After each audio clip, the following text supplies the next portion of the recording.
All right, it's time for another version of Coach Speak. Now, this is becoming a hugely popular program, and if you guys are new to it, you're going to want to talk to the thousands and thousands of people that have watched the 2 previous episodes. Go back, get caught up. This thing's only going to grow bigger, and it's going to grow bigger because you're going to tell other people and you're going to pass it around. Moreover, it's just a lot of fun. That's Corey. That's Ira. I'm Jeff. Let's listen to some coaches say stupid things. Let's do that together, and then we'll comment on that. Right? Is that a fair descriptor? They may not all be stupid things. That's they may just, fair. Interesting, insightful, or confusing. There's some confusing stuff in there too, I'm sure. Amusing, interesting. There you go. Worthy of listening to and commenting on. There you go. Insightful. Ben, who do we have first, good sir? It's kind of amazing that we've done 3 of these now, and this is the first time that we'll be sharing Mike Gundy. But his team had a 33-7 loss to South Alabama. Yeah, this was from Monday's press conference. 2 different bits. He gets deep into an explanation in the first one, and then in the second one, he says he thinks that his team doesn't have any problems. Pass protection issues maybe then more concerning through these 3 games?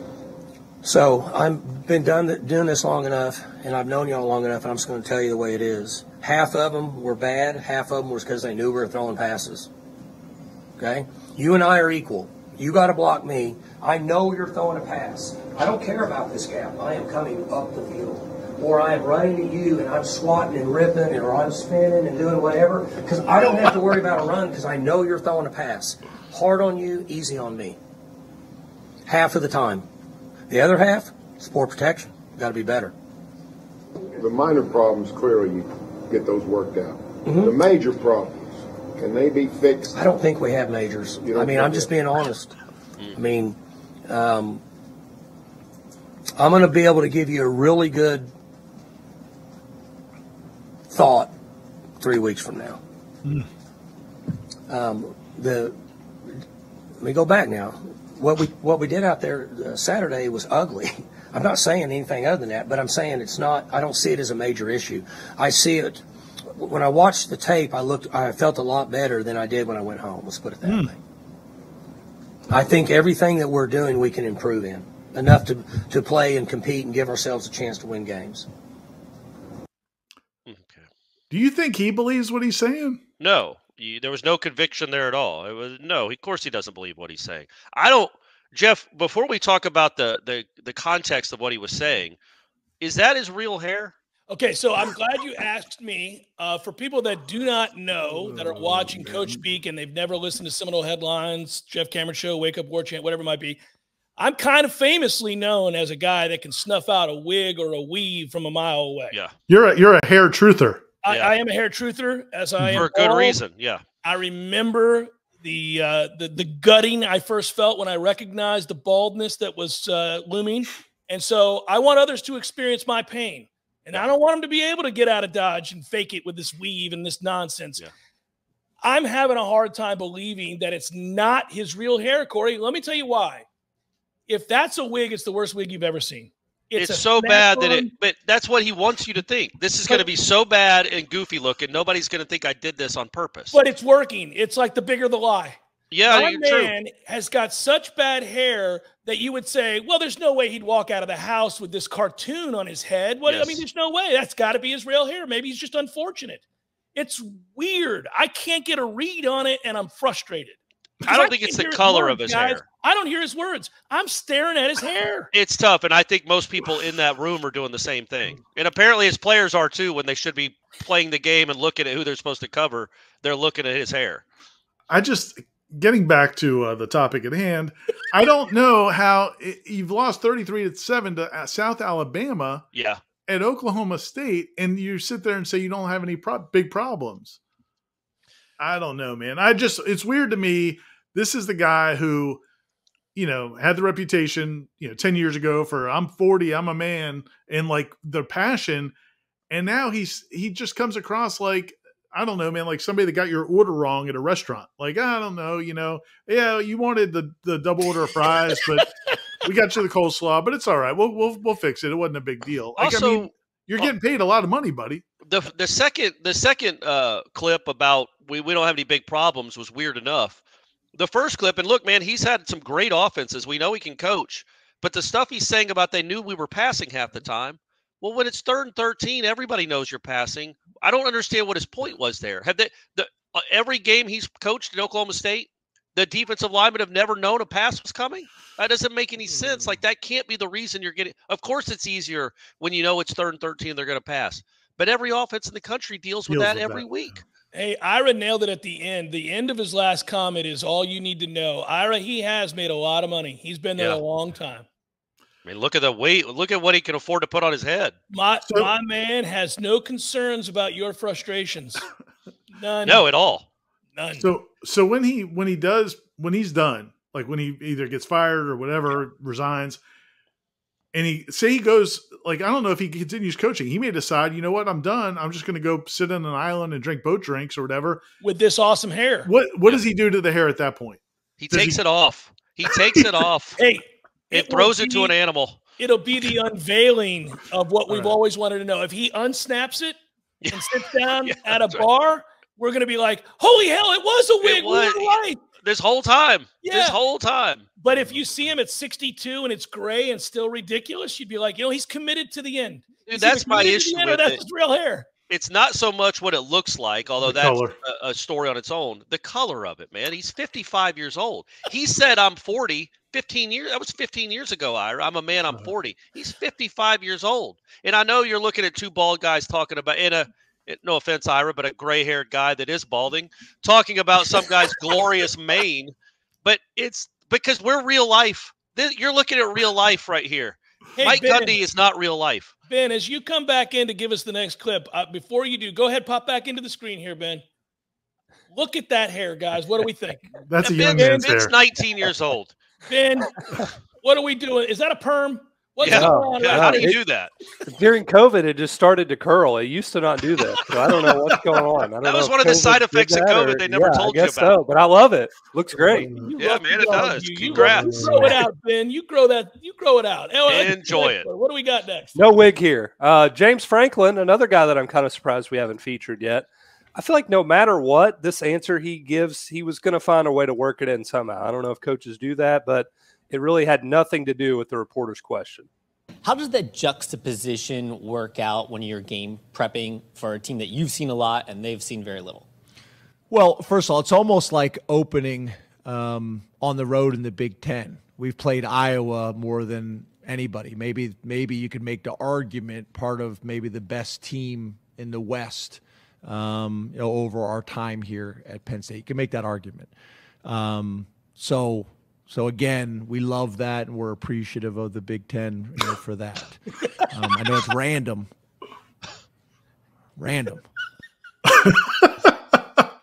Love that. Bravo. Yeah, I was going to say I didn't understand the answer at all. It didn't sound like that was that wasn't the question at all. I didn't quite understand the question. The question was, and I actually, Ben and I talked about this one. The question was, I guess he's got new coordinators, or the coordinators he's got haven't played Iowa yet. So it was like, you've got a lot of experience with Iowa, but the coordinators don't. So how does that work, whatever? And then he goes into how the Big Ten keeps screwing them by sending them to Iowa. Yeah. But I don't. The whole thing is, it's going to be it's at Penn State. It's going to be a whiteout game. Yeah. So I don't know why he felt the need to bring that up. And then also, like, I don't know. I don't know. I will say this. I've watched more James Franklin press conferences the last couple of years than I did earlier, just because I can't remember why I started. I saw one and I was like, I'm kind of interested. He's got an interesting quality of being, he can be an ass, but kind of a funny ass. Yeah. And you it's can see that. Right. And it's like, he's like your buddy, like well, it might be us, but like when you have a buddy who is kind of an asshole, but he's funny. And James Franklin's got that vibe. And I think, I'm sure the Big Ten offices love that press conference. That's the way most people approach me and ask about Corey. They'll say things like, he seems like an asshole, but he's kind of funny. And I'm like, that's a good descriptor. That's right.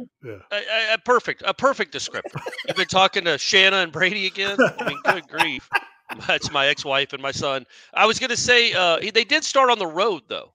They did start at Illinois last week, so I think that's what he was referring to. Is their Big Ten opener is always on the road, and he was still mad about that. Just give him credit for taking a shot at the Big Ten. Yes. Yeah. Well, that was awesome, but he said I guess every year Penn State. I haven't looked it up, but Penn State must start on the road every year. You also, sorry, James, and you also must feel good about your stature if you're if you're able to do it. Yeah. You should. Yeah. They got a really good team, and Iowa can't score. So I think they're going to be okay. Ben, what do we got next? Hey, we're going to keep it in Pennsylvania for this next one. Pat Narduzzi, he's had to talk about Pitt fans booing him the last 2 weeks. So we'll see what he has to say about that. They had a tough loss to West Virginia. They did. All concerned about Phil's psyche going into this game after having 2 rough games, and he was booed against while there were boos from the home crowd. Yeah, who are they booing? I think they were booing me, just so we're on the same page. Did they say boo Phil or boo coach? Like there's boos, so I don't know who they were at, but at least from what I hear, because I don't hear those things with my headphones on, and I'm not sure our kids really do either. I'm sure someone said something to him or to me or whatever and said there was boos. I think there was boos in the first game, someone said, correct? We're in Boo City, so Boo City, PA. But again, I think we talked about that a week ago or 2 weeks ago. I don't know when it was, but hey, it is what it is. If that's what they want to do, that's great. It should not affect us or our psyche. Print the shirts, baby. Print the shirts. Boo City, Pennsylvania. I'm buying one tomorrow. I interviewed Narduzzi in Charlotte, and I spoke to him off the record and on the record, and he's my favorite coach in the conference. That dude is nuts and awesome in a great way. He's bizarre, and I'm not – we're going to be using him a lot, Ben. I like Narduzzi. Who, by the way, if they're not very good. If their offense continues to look like this, there's going to be a lot of answers like that. Well, the only thing I'll say really quickly, and I can sense his frustration, Pitt is the second winningest team in the ACC since 2019. Yeah. They just won the ACC title a couple years ago. He's probably like, guys. I turned Boo City into a championship city, and you're going to boo me? Give me a break. It is interesting in college football because that's I guess that's the out. Like when a quarterback that the fans are not happy with is playing poorly and the fans boo, they can say, oh, we weren't booing the kid. We're not booing that 20-year-old. We're booing the coach. Well, the kid is the one that has to go out on the field is you're all booing the coach. And I also think they're booing the kid. I think they're booing the kid too. But people will say they're booing the coach. Who can decipher it? You remember Michael Moore, the filmmaker, liberal filmmaker, that he won an Oscar for one of his movies. It might have been Roger and Me. No, it was the one in 2000s. It was after 9/11. Bowling for Columbine. That's probably what it was. And he got up and started talking about, y'all got to stop with this fear of orange zones and red zones and green zone for the warnings. And then people started booing him. And then they talked to Michael Moore later. He's like, the first people started booing me, but all those other people that were booing the people that were booing me. And I'm like, what are you talking about, man? Did you ask those people how do you make that in your head? There's only a small section that was booing me. Everybody else was booing the booers. Right. Yeah. So maybe that's what's happening in Pittsburgh. They're booing the booers. Pat's telling himself that anyway. Yeah, apparently. I just wanted to be on the record. I'm a Narduzzi fan. Let's bring him in here every week. He's funny. All sure. right, keep it going, Ben. All right, we're going to remain in the ACC for this next one. Dino Babers at Syracuse. I'm just going to let him do the talking, guys. I don't have much to say. What do you expect from your other pass catchers going forward to help replace the production that Oronde Gadsden was putting up before? Catching the ball would be great. Coach, speaking of the drops, you mentioned maybe the lights were an issue on Saturday. Did the film show you anything else about the issue with the receivers? No. How did you feel the passes were from Garrett in terms of being catchable? Good. First of all, the cameraman. First of all, so I guess Syracuse, that's like their official feed. They actually do that. They show they show the people asking questions, which Corey is cool. would love that. Oh, I would. But like, it was the way it was framed in like the movie. It was almost like something out of The Office. Yeah, the guy was not really quick. He's a student, Ira. He's learning on the job. But Dino, man, have you interviewed Dino? Multiple times, and it's not fun. Man, he is all angry. Time. Because the thing with Dino Babers is his whole career has been like on the cusp of getting fired, big season. Contract extension, on the cusp of getting fired, big season. And then every time he has some success, like right now they're 3-0. He'll tell you about it. He just wants to talk mess to the reporters. And so I mean, it's just, the one word answers is comical. I also love the reporter like looking down to write down his answer, which was one word. Yeah, no, he said no and circle it. No. I'm going to go back to that when I give my report. The one thing I will say is that, tip of the cap to that last reporter who deftly, I think, figured out, like, how do I follow up with this? I got a one-word answer. What about the placement of the ball for the catches? Did you feel like the placement? How did you feel about it? Good. I mean, at some point, though, and, Ira and I have done this forever. Well, Jeff, you interview people, too, but Ira and I do it and then have to write stories off it. Right. Maybe it's because I'm old now, older, but I would not be able to suffer that. I would not. I think there's a part of me, especially if I'm having to cover Syracuse football, where I just stand up and walk out. Like, this is insulting to me at a certain point. Like that, yes, sometimes you don't need to ask yes or no questions. You need to ask leading questions. But the first kid did, and he still got 4 words. So it's like, if you're just going to be intentionally, it's a bad look for you.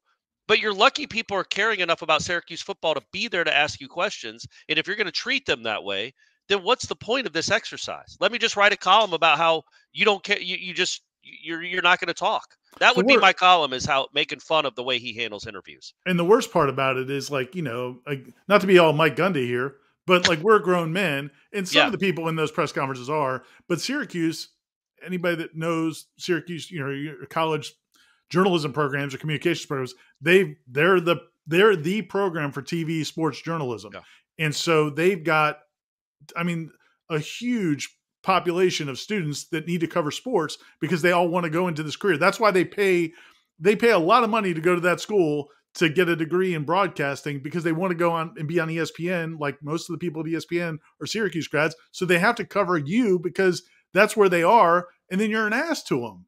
Yeah. You can do at that point, though. I always feel like, fellas, it's a liberating thing. If he's going to do that, then you're free to be an ass back. Yeah, oh, absolutely. So if you say to him your thoughts on the drops, your thoughts on the receivers over the past weekend, and he says it'd be nice if they caught the ball, and you can see where this is going right off the bat, and somebody else follows that up about were they catchable balls? Yes. He's given one-word answers. At some point, a reporter's going to say, because they have to get a response, they have to write a story, is that coaching, or are they just bad players? Yeah, yeah. Were these bad evaluations? Yeah. Or are you not coaching correctly? Yeah. So it's one or the other, buddy. You brought those kids here. So if you're going to roll them, let me ask you about you. Yeah. And he would probably, it'd still be he'd figure out a way to try to make it a one-word answer. But I don't, especially because they're not 0-3, they're 3-0. Yeah. And the kid just ran for 200 yards. And again, their quarterback there, he's a good player. You'd think like you'd be more celebratory. Yeah. And that's the thing about him. Well, I was going to say, that's the thing about him, though, is because he's in the ACC, we see a lot of his press conferences. When they have good periods of time where they're playing well, that's when he becomes more insufferable. Oh, it's like clockwork, buddy. Because some in the water there. Boeheim, I don't know if you guys remember. Boeheim was kind of a little bit insufferable. He could be. Maybe that's part of maybe the Syracuse broadcasting professors go to the coaches and say, "Hey, we want to toughen these kids up. Yeah. Can you guys both be assholes to the kids?" For all 4 years. Yeah, in perpetuity. Yeah, Ben, who we got next? Hey, a little rat poison. Another coach that I'm surprised we haven't seen on here yet, Lane Kiffin. We got a request for this one, actually. Ward to Dunn 93 on Twitter says, "Can I get your thoughts on Lane on this week's show?" I appreciate that. All right. Shout out no Dave Aranda this week, by the way. Sorry. Oh, that's too bad. We're running out of time for Dave Aranda. On film that led you to make the comment last night about Coach Robinson coaching their defense? That was, again, I was asked the question what it was like going against Steele's defense, so I wasn't really trying to start this big thing. We saw things on TV copy just where it was different, first off of what the play looked like, the calls and stuff, and then so we looked into that further, and then, it ain't no secret. We kind of, people in these buildings know each other, so obviously got some information that way too. So, it just is what it is, kind of like the quarterbacks. You got to prepare for a different quarterback, prepare for a different play caller. So we got a game film of that. I'm not sure whatever transpired after Texas, but we're going to have our hands full no matter what. Okay, so kudos to him doing a perfect Nick Saban imitation, which is his total goal there. He's even doing the hands on the podium like he's trying to do. Yeah. He's picked that up over the last He's just decided I give no Fs. I don't care at all. I'm going to have so much fun in this job. I've made so much money. I don't care. I'm going to start imitating, chiding. I'm going to do whatever I want. It's actually become must see. He's a little bit of a modern Spurrier.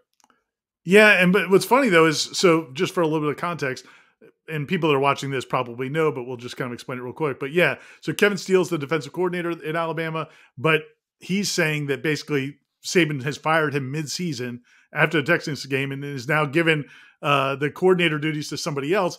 But he said it publicly, but I love that when he's asked about it here, he's like, "Oh, I wasn't trying to start anything. I just, just asked the question." Yeah, I was just asked the question. I made this statement that they fired their DC after 2 games. Well, why are y'all making this such a big deal? It's I understand. Crazy. This is what's the problem here? A lot of people pretend to be flippant and not care about things. My man has embraced it thoroughly. Awesome. He doesn't care.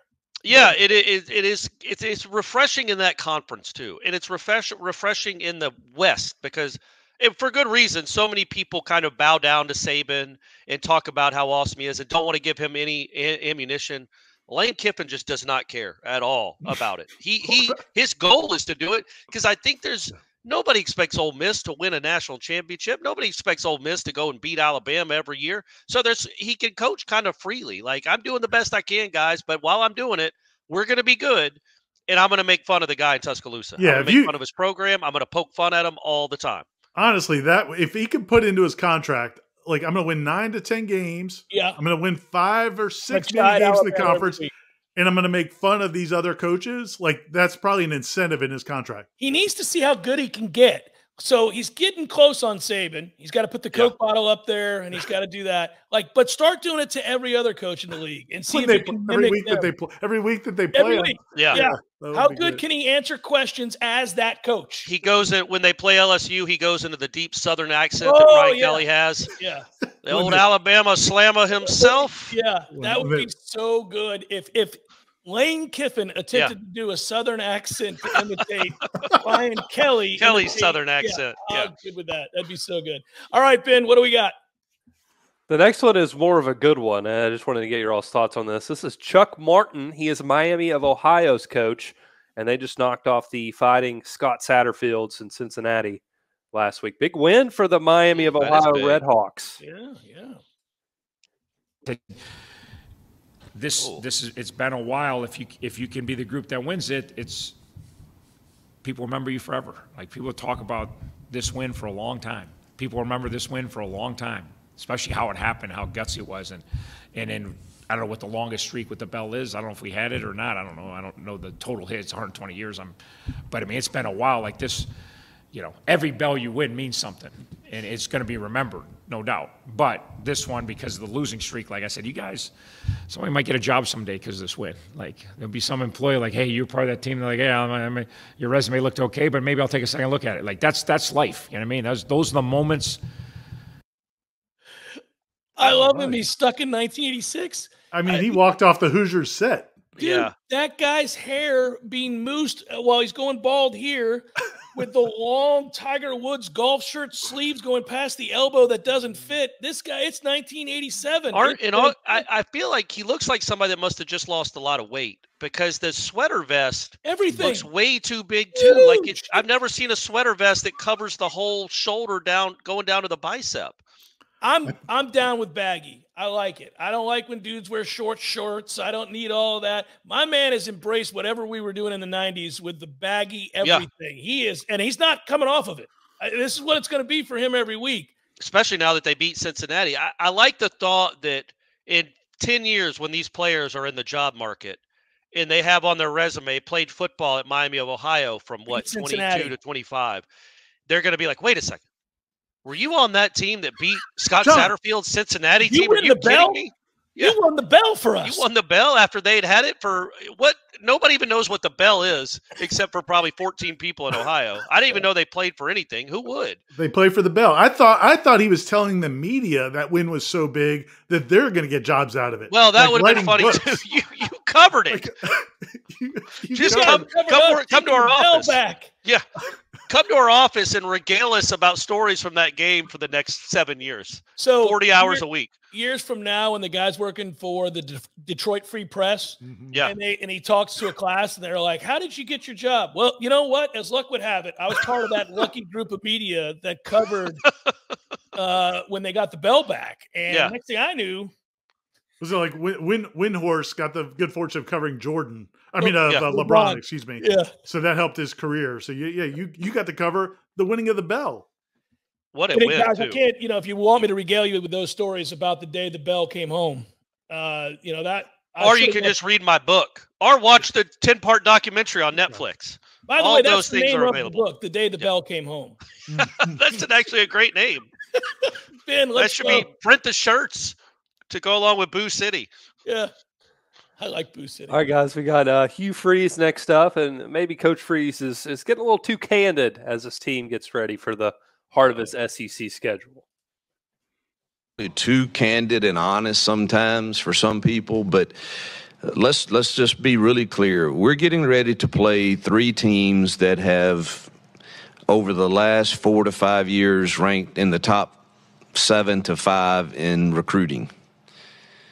All right, so you're playing the best recruits in the nation, and we're going to be there soon, and that doesn't mean you can't compete and doesn't mean you can't win the game and all of that, but there's a reason they're third in the nation on third down defense is they've got a bunch of 5 stars in the defensive line and at linebacker and at safety and at corner. I mean, they're really, really talented.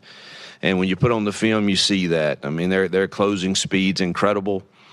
They're physical up front, and it's a tall challenge for us in year one to stand toe to toe with A&M and Georgia next week and LSU the following week. That it's our goal to get there, but that's what reality is we've had about 8 months to recruit a half a class, and these others have been stacking it. And that's why they're ranked third in the country in third down defense. Is they're incredibly talented. So I think that's a peek into the locker room for his pregame speech on Saturday. Guys. I sent that to Ben because I saw Jimbo. I went and looked at Jimbo's press conference to see if there's anything good, any nuggets. He was giddy, wasn't he, Ira? And Jimbo is on top of the world. I mean, Jimbo. He's seen some things. Jimbo this week looks like he's getting ready to go on vacation. So I'm like, man, Auburn must really suck. So I actually made that comment to Jeff, and Jeff's like, oh yeah, Auburn's terrible. So then I went and watched Hugh Freeze's thing, and the guy, it was like the first question was like, I saw where Texas A&M has the third best pass defense in the country. And he goes into, we're about to get these next 3 weeks, guys. I know it doesn't stop at Texas A&M, gang. It doesn't just stop. Look at who we play after that. That's my favorite part, Corey, is he wanted to prep them for the ass kicking that haven't even happened for the yet. next month. They're not even prepping for those games. Guys, this Saturday, we all know the kind of ass kicking Auburn's going to take. Yeah. But do you realize that the following week and the week after present just as many ass kickings as this one's going to be on Saturday? They may top each other. Yeah. They've been stacking those recruiting classes. They may stack ass whippings on Auburn. Get ready for an ass whipping sandwich, everybody, over the next 3 weeks. We'll be lucky. Hey, we're going to go compete, though. We're going to go compete. We don't have any players. They're not nearly as good as this A&M. Have you seen their closing speed, by the way? Yeah. Holy cow. It's ridiculous. 5 stars everywhere. We're not going to win, but we're going to show up, and we're going to play with a lot of pride. As long as the players do not watch a second of this press conference or read any of my quotes on Twitter. Coach, tough loss today, 56-7. Your thoughts? Well, they've been able to stockpile talent for years, and if you think this is a badass kicking, wait till next Saturday. Yeah, we got Georgia next week. I'm trying to infuse life in this program right now, but I may be too candid for all of you. I'm sorry I'm so candid about how horrible my team is. The beauty, but don't you think if you're doing that, if you're Hugh Freeze, don't you go to the players at least and be like, guys, I'm just setting them all up. I think we're going to win. I think we're going to upset them. I think we're going to knock them off. But I'm going to act like we have no chance because you guys all suck. But and they're awesome. But don't listen to that. Understand, I know we can win this game. I'm laying a trap. I'm setting a trap to get Texas A&M too confident. I hope he does, because if they're sitting there watching that press conference, I mean, yeah, man, they're not probably not real fired inspired. up to go practice. Yeah, I got to put my body on the line so you can so we can lose by 50 points to this great A&M team. Ben, that one was fun and self-explanatory. What do we got next? We've got one last one left. Our guy Kenny Dillingham, who is struggling a little bit. 29-0 loss to Fresno State. Yeah, that was for gross. Arizona State. He was given some interesting analogies, of course. Times the growth you're making, and you at times don't even understand the growth you're making because the results don't reflect it. But eventually, if you continue to water and you continue to do the cultural things necessary and to put the work in, one day it's going to spurt and it's going to grow, and it's going to grow right wildfire. And you just can't lose focus on the end game, and that's getting better, and eventually it's going to grow. Chris Cartman, Son of a Source. 2 questions. First, Kenny, where did you find the bamboo analogy? That actually goes back, ironically, if you ask people at Florida State, they're going to laugh because I think I got destroyed for using that analogy, I believe, when we started 0-4 in year 2 there. And not many people liked it. And now it's turned into somewhat of a joke over there because, you know, it came to fruition. It started 0-4 and we ended the year 5-3. And then the next year, you know, they went out and won 9 regular season games, and look at them now. So it's just what I believe in is nobody knows the work you put in, and everybody, it's a results driven world. So when people don't see results, they just jump to a conclusion. They don't understand that there may actually be some growth happening. It's just happening under the surface. And those are the teams, and when those jumps happen is when you go from, you know, a average team to a good team to a great team quickly, is when all of a sudden it spurts. And it doesn't happen overnight. Nobody knows when it's going to happen, but eventually it's going to happen. Did he say the word fruition? I think he said fruition. Fruition, yeah. Yeah. He just forgot the R. Look, he's obviously a bright kid. He's a bright guy because he's wearing the glasses now. So that obviously, I thought that was interesting. Like, he hadn't been wearing glasses, but then that press conference after that. He knew he was going to be a professor for this press conference, so he needed to put those on. But did we make fun of the? I guess we did make fun of the bamboo. Really? But we also believed in the message as we made fun of the bamboo. But it didn't become a thing because of that. It became a thing because when it turned out to be that they sprouted instead of spurting. He did keep saying spurting, didn't he? Yeah. Let's go with sprout. Also, the word is not fruition. If you put the glasses on, you got to actually be able to speak. Oh, Kenny. We like Kenny. I got no problem with Kenny. We got no problem with Kenny. And but yeah, and the other thing is, like, and it was funny. I was talking to a friend of ours about this. I was talking to a friend of ours about this topic last week about the bamboo, because Kenny had brought it up last week about the bamboo when he did his truffle fries thing. Yeah. And I was thinking, and when I was telling the person, I said, I actually believe in the whole philosophy, like the idea that you put in this work and you may not see the results until later and all that. Sure.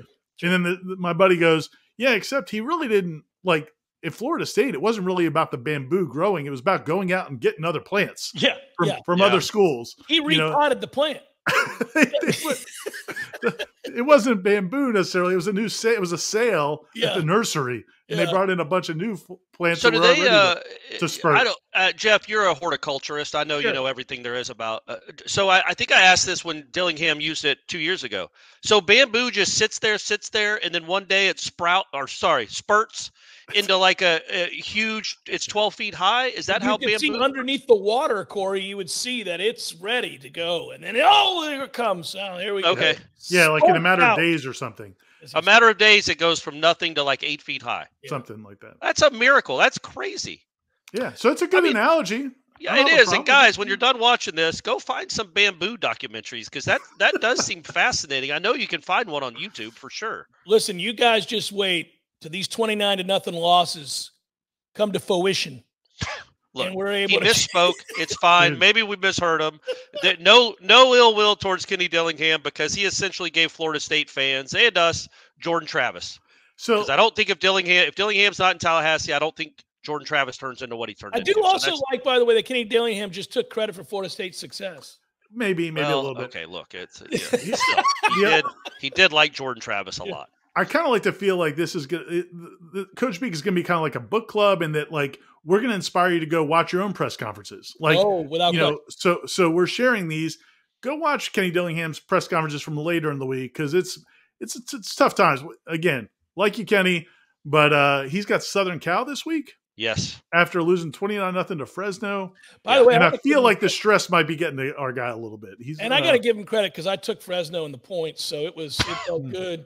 Oh, man. I'm sure he appreciates that. Yeah. Thanks, sure Kenny. he does. Keep it rolling, baby. What could the line be on Southern Cal, Arizona State? I actually gave the points. Fresno was favored, by the way, in that game. I will say 58. I'd say 45 or something, like legitimately 45. Well, we may bring him back next week. Maybe there'll be a new analogy from Kenny next week. Ben, you let that hair flow in the wind, sir. We love it. And for Corey Clark and Ira Schafel, we thank all of you for watching Coach Speak. We'll be back again next Thursday, where we look forward to coaches trying to explain away how it is they lose at home, 29-0 or whatever it might be. And hey, hang in there, Auburn fans. Auburn, it's coming, man. Talk about a bamboo that's ready to spurt. Not the next 3 weeks. Next 3 weeks is going to be tough. But after that, you're going to see a lot of spurting bamboo. Look out. All kinds of spurting.